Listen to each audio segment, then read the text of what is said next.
2024 Porsche Cayenne e-hybrid bridges the EV gap. Porsche vehicles may be fast, but they're not quick enough to outrun the rapid onset of emissions regulations.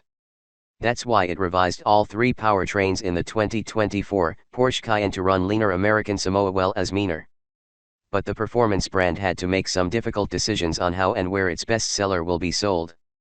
This refresh to the third-gen Cayenne represents the midsize SUV's most significant update since the Cayenne nameplate was introduced in 2002. The changes assure it will still be fresh when sold alongside the fourth generation that launches with the full battery electric Cayenne in 2026. The electric Porsche Macan arrives first in 2024. Until then, Porsche brought back a new iteration of the twin-turbo 4.0-liter V8 in the Cayenne S, and it's opting to forego sales of the rip-roaring 650 HP Turbo GT in India, most Asian countries, and its home continent of Europe. Mark this the beginning of the end of the V8. It's the 2024 Cayenne e-hybrid plug-in hybrid that may provide the clearest indicator of where Porsche is going and how it's going to get there. For 2024, Porsche swaps in a 25.9 kWh battery pack in place of the former 17.9 kWh unit in the cargo floor. It will increase the electric range beyond the 15 miles of its predecessor, but Porsche could not certify by how much at press time. In driving out of LA and into Southern California where Porsches seem as numerous as Teslas, it seemed as if 20 miles may be the new floor, with 30 miles of range as the possible ceiling. Instead of dramatic changes, the Porsche Cayenne e-hybrid continues to take incremental steps since it was first launched in 2011. It now has an 11 kilowatts onboard charger that lowers the charge time of the larger battery to 2.5 hours. The outgoing model had a 7.2 kilowatts charger and a charge time of about 3 hours. The e-hybrid marries an updated 3.0-liter Turbo 6 with a new but similarly sized electric motor producing 174 HP and 339 lb-ft of torque compared to 134 HP and 295 lb-ft in the predecessor. As a whole, output increases from 455 HP to 463 HP, but torque drops from 516 lb-ft to 479 lb-ft. The more powerful motor hits harder and quicker, Porsche spokesperson Calvin Kim explained. This results in a 0 to 60 miles per hour time that improves by a tick, from 4.7 to 4.6 seconds, by Porsche's measures. It sheds its 5,348-pound curb weight seemingly without effort, yet from a stop it doesn't have the same front lift as the Cayenne S that hits 60 miles per hour in 4.4 seconds with the Sport Plus pack. There are no known plans for the return of the 670 HP Turbo S e-hybrid. Cayenne S Coupe or e-hybrid SUV. I tested the Cayenne S Coupe in the morning and the Cayenne e-hybrid SUV in the afternoon. It's an imperfect comparison. The difference in the coupe and SUV body styles is negligible at 65 pounds in favor of the SUV, but by my eye the coupe better looks the Porsche part. Its tucked tail better mirrors the Taycan and, to a lesser degree, the 911. The cut into cargo space 3.2 cubic feet behind the rear seats wasn't that significant either. Both models were equipped with the optional air suspension and sport exhaust system, the former made more sense for the e-hybrid. The e-hybrid felt heavier, chunkier, and the extra 474 pounds over the Cayenne S could be felt in turns, in spite of the standard adaptive dampers. The V8 coupe went in and out of turns with more grace and stability, and while cruising, it felt quieter. Even with the panoramic sunroof standard on the coupe, it felt more cocooned than the e-hybrid, which had 21-inch aero wheels instead of the 22-inch RS wheels on the Cayenne S. The Cayenne S coupe was more fun. The arguments for the Cayenne e-hybrid could come down to HOV lane access, as one colleague pointed out, or price. At $93,350, $4,000 more for the coupe, to start, the e-hybrid is cheaper than the $97,350 Cayenne S as well. The coupe gets a big upcharge here of $6,400. I'm not alone in preferring the coupe. Porsche says that it accounts for 30% of Cayenne sales since launch, which nearly doubles the take rate of coupe-style SUVs from Mercedes and BMW. Why buy the e-hybrid?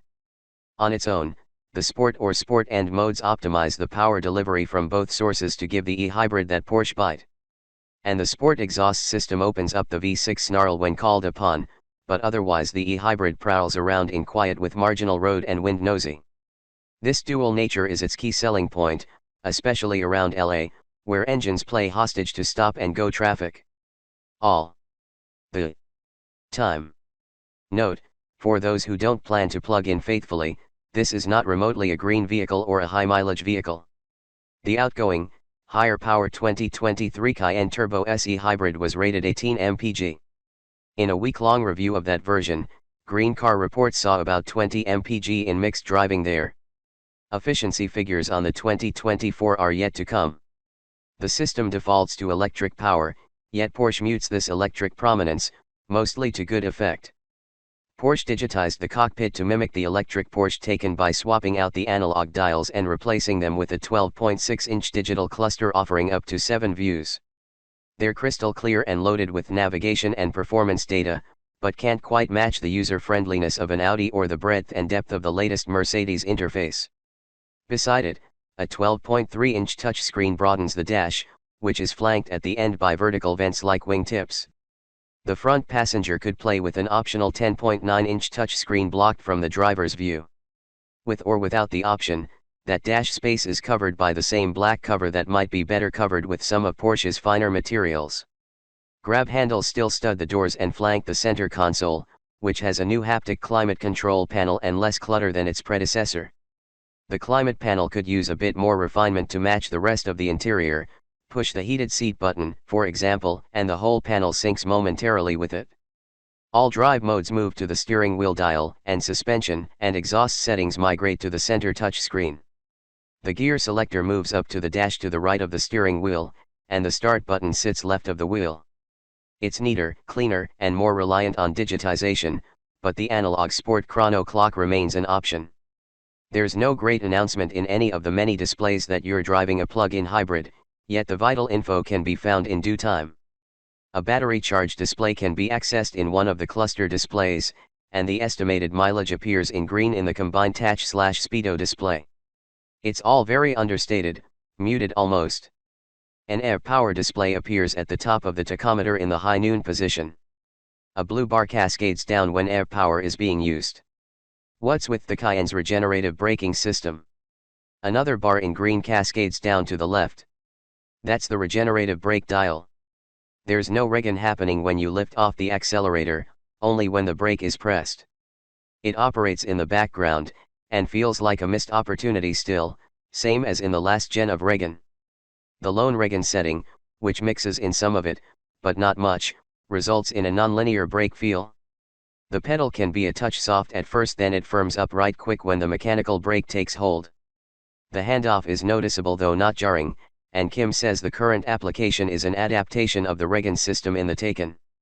The flowchart of how it works is very similar, Kim said. An 8-speed automatic transmission with either power source.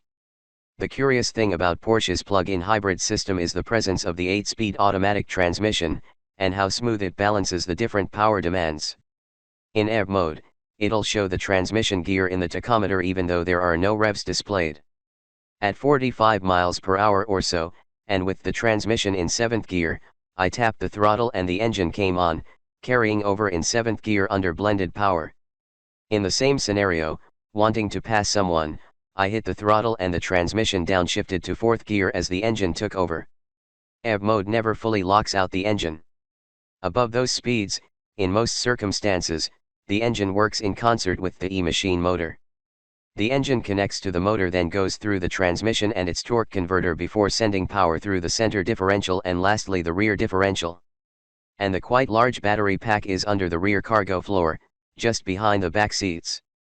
You can play with the various hybrid and drive modes with the steering wheel dial, but the car responds to your inputs on its own based on the programming of the electronic control unit. It's all very natural and predictable, and it preserves a small amount of battery power even when the gauges say it's depleted. But gaming the system can be fun. eHold brought the battery charge from empty to 10% on downhill twists through a canyon. I lost those gains back uphill in hybrid auto mode. But sport mode along the coast, with stops every few miles or so, generated a lot of power to 25% or 10 miles, with the external temp at a sweet spot in the 70s and the climate control off. It's not safe to extrapolate to a full charge of 40 miles, as road conditions and driving habits dictate the range estimate.